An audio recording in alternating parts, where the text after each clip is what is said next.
রূপলী পর্দার ভাইজানের জীবন কি সিনেমার চেয়েও বেশি থ্রিলারে ঠাসা? আর পুরনো ক্ষত নিয়ে যদি কেউ সিনেমা বানায়, তবে ভাইজান কি তা চুপচাপ হজম করবেন? সলমান খান আর কৃষ্ণসার হরিণ শিকারের বিতর্ক, এ তো যেন এক চিরন্তন ট্র্যাজিক গল্প। এবার এই বিতর্কিত বিষয় নিয়েই পরিচালক ভরত এস শ্রীনাথ বানিয়ে ফেলেছেন আস্ত একখানা ছবি, নামও রেখেছেন কালা হিরণ।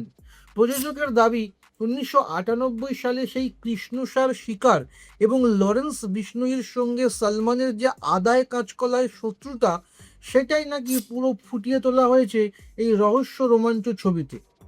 উত্তরপ্রদেশের নানা জায়গায় শুটিং সেরে ছবির ফার্স্ট পোস্টারও চলে এসেছে, আর ট্রেলার আসবে 20 তারিখে, জুন মাসে। এদিকে ছবির খবর ছড়াতেই নাকি বলিউডে ভূমিকম্প শুরু হয়ে গেছে।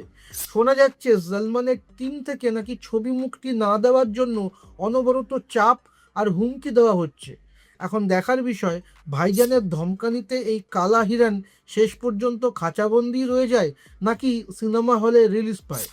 তা লরেন্স বিষ্ণুই আর সলমানের এই রিয়েল লাইফ দুশ্মনী নিয়ে সিনেমা বানানোটা কি পরিচালকের সস্তা পাবলিসিটি, নাকি সাহসিকতা? আপনাদের কি মত? কমেন্ট করুন। আপনার নিজের জন্য বা নিজের ব্যবসার জন্য পার্সোনাল বা বিজনেস ওয়েবসাইট তৈরি করতে চান, অথবা তৈরি করতে চান আধুনিক মোবাইল অ্যাপ, কোথায় যোগাযোগ করবেন, কিভাবে শুরু করবেন বুঝতে পারছেন না? যোগাযোগ করুন নিচে দেওয়া ফোন নাম্বারে। আপনার সমস্ত প্রশ্নের উত্তর পাবেন এখানেই।